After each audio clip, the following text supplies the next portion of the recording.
Hi friends, welcome back to my channel. நான் உங்கள் சசி. எல்லோரும் எப்படி இருக்கீங்க? சூப்பராக இருப்பீங்க அப்படின்னு நம்புகிறேன்.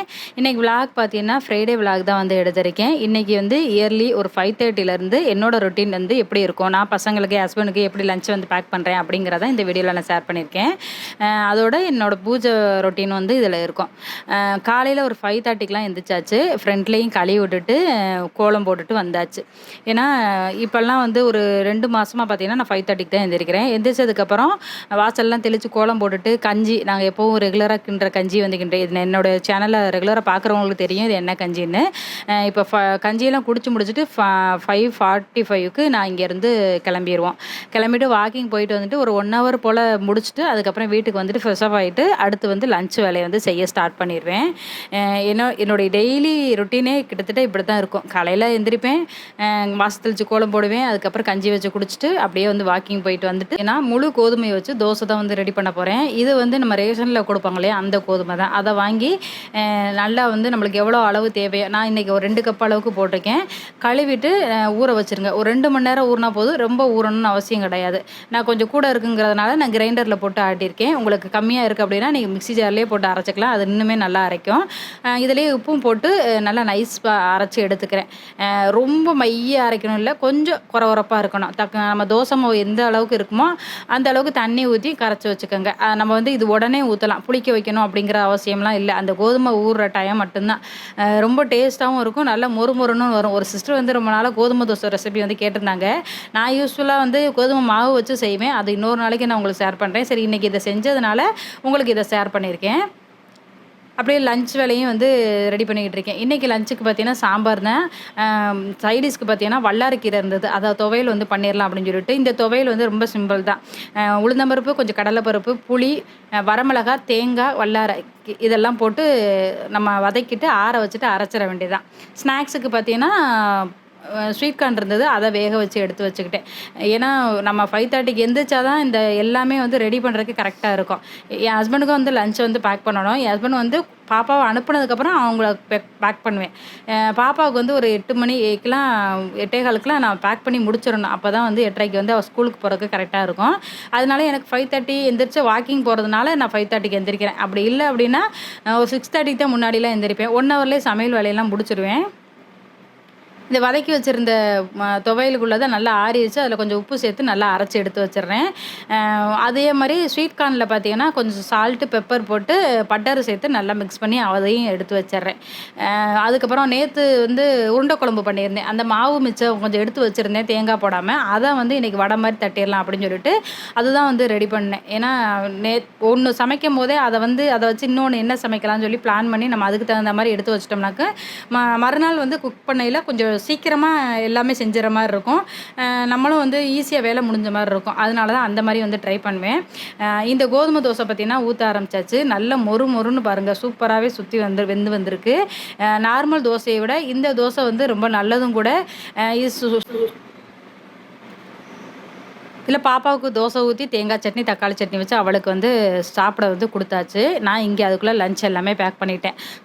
ஜூஸுக்கு வந்து வாட்டர்மெலன் ஜூஸ் வந்து ரெடி பண்ணிட்டேன். சாம்பார் சாதம் கிளறி வச்சுட்டு அந்த துவையல், அதுக்கப்புறம் அந்த வடை எல்லாமே பேக் பண்ணியாச்சு. ஸ்நாக்ஸுக்கு ஸ்வீட் கார்ன் வந்து எடுத்து வச்சுருக்கேன். சமையல் கூட எவ்வளோ வேணாலும் சமைச்சிடலாம் போல இருக்குது. இந்த லஞ்ச் பேக் பண்ணுறது பெரிய வேலையாக இருக்குது. யாரெல்லாம் அந்த மாதிரி நினைக்கிறீங்க அப்படிங்கிறத சொல்லுங்கள். ஒரு ஆளுக்கு தான் பேக் பண்ணுறோம் அப்படின்னாலுமே அந்த டயத்துக்குள்ளே பண்ணணுங்கிறப்ப கொஞ்சம் கஷ்டமாக தான் இருக்குது. என் ஹஸ்பண்டுக்கு கொஞ்சம் லேட்டாக தான் பண்ணுவேன். அதனால் பாப்பாவுக்கு கொடுத்ததுக்கப்புறம் தான் என் ஹஸ்பண்டுக்கு லஞ்ச் பேக் பண்ணி அவங்களுக்கு எடுத்து வச்சுருவேன்.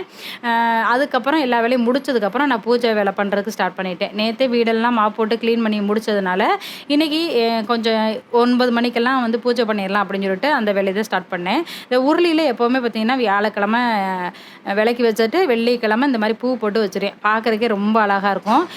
முழுசாக வந்து பூ வைக்கணும்னு தான் நினைப்பேன். ஆனால் முழுசாக பூ வைக்கிறதுக்கு சில சமயம் அதனால் இந்த மாதிரி நடுவில் செவ்வந்தியை வச்சு சுற்றி பட்டன் ரோஸை பிச்சை போட்டோம்னாக்கும் பார்க்குறக்கு ரொம்ப சூப்பராக இருக்கும்.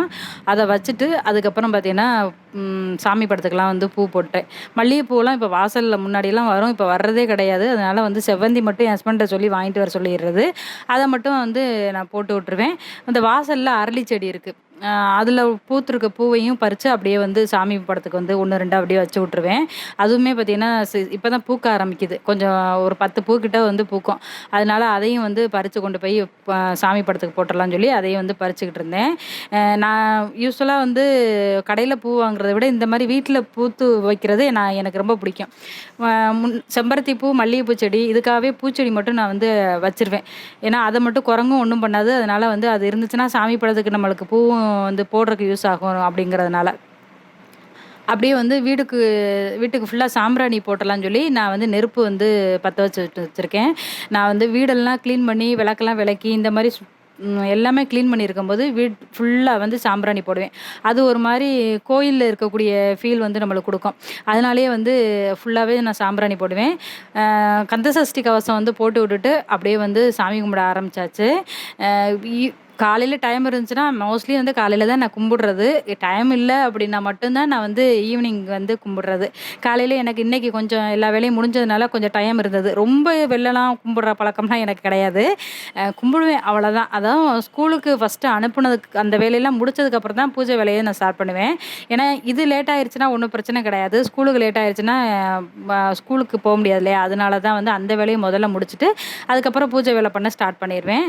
கந்தசஷ்டி வந்து கவசம் பாடிக்கிட்டே வந்து வீடு ஃபுல்லாக சாம்பிராணியும் போட்டு விட்டுட்டு கொஞ்சம் நேரம் ரிலாக்ஸாக உட்காந்து அந்த பாட்டை வந்து படிச்சுக்கிட்டு இருந்தேன்.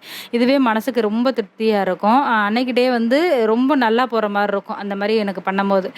அதுக்கப்புறம் ஒன்றும் வேலை இல்லை, கொஞ்சம் ரிலாக்ஸாக தான் அன்றைக்கி டே போச்சு. ஈவினிங் மேலே நல்லா இருண்டுக்கிட்டு வந்தது. மழை தான் பெய்ய போகுதுன்னு நினச்சேன். கொஞ்ச நேரத்துலேயே பார்த்திங்கன்னா நல்லாவே பெய்ய ஆரம்பிச்சிருச்சு. உங்களுக்கு பார்த்தீங்கனாலே தெரியும். ரொம்ப பெரிய மழை இல்லைங்கிட்டால் கூட ஒரு கொஞ்ச நேரத்தில் நல்லாவே பெஞ்சிச்சு. ஒரு 20 நிமிஷம் தான் பெஞ்சிருக்கும். அதுவே பார்த்திங்கன்னா நல்லா பெஞ்சிச்சு. உங்களை பார்க்குறதுலே தெரிஞ்சிருக்குன்னு நினைக்கிறேன். எல்லா ஊர்லேயுமே இப்போ ஓரளவுக்கு கொஞ்சம் மழை பெய்யுதுன்னு நினைக்கிறேன். வெயில் கொஞ்சம் தணிஞ்சிருக்கு. இருந்தாலுமே ஒவ்வொரு நாள் பார்த்தீங்கன்னா வீட்டுக்குள்ளே இருக்கவே முடியல. அந்தளவுக்கு வெக்கையாக இருக்குது. சில சமயம் மழை பெஞ்சா கூட வெக்கை வந்து தணிய மாட்டேங்குது. அப்படி தான் இருக்குது. கொஞ்ச நேரம் அப்படியே ரிலாக்ஸாக மழையை ரசிச்சுட்டு அதுக்கப்புறம் நைட்டு டின்னர் செய்ய வந்து ஸ்டார்ட் பண்ணியாச்சு. இன்றைக்கி நைட்டுக்கு வந்து கத்திரிக்காய் கொச்சு அப்படி தான் வந்து பண்ணியிருந்தேன். இட்லி ஊற்றி அதை வந்து ரெடி பண்ணிட்டேன். இது வந்து எல்லாருக்குமே பிடிச்ச ஒரு ஃபேவரட் சட்னி, கத்திரிக்காய் கொச்சுங்கிறது. தேவோட்டை சைடு, புதுக்கோட்டை, காரைக்குடி சைடு இதெல்லாம் வந்து ரொம்ப ஃபேமஸாக இருக்கும். இதை வந்து அடிக்கடி வைப்பேன். என் ஹஸ்பண்டுக்கு வந்து ரொம்ப பிடிக்கும். இதோட இந்த விலாகை வந்து நான் முடிச்சுக்கிறேன். இந்த விலாக் உங்களுக்கு பிடிச்சிருக்கு அப்படின்னா லைக் பண்ணி சப்போர்ட் பண்ணுங்கள். நெக்ஸ்ட்டு எந்த மாதிரி விலாக் உங்களுக்கு வேணும் அப்படிங்கிறதையும் மறக்காமல் கமெண்ட் பண்ணுங்கள். எனக்கும் வந்து வீடியோ போடுறதுக்கு ஒரு மோட்டிவேஷனலாக இருக்கும் அப்படிங்கிறதுனால தான் இந்த கொஸ்டினை வந்து உங்கள்கிட்ட கேட்குறேன். இதோட இந்த விலாகை வந்து நான் முடிச்சுக்கிறேன். இந்த விலாக் உங்கள் எல்லாருக்குமே பிடிச்சிருந்துச்சு அப்படின்னா சப்போர்ட் பண்ணி லைக் பண்ணுங்கள். இது நெக்ஸ்ட் விலாகில் மீட் பண்ணலாம். அது வரைக்கும் பாய்.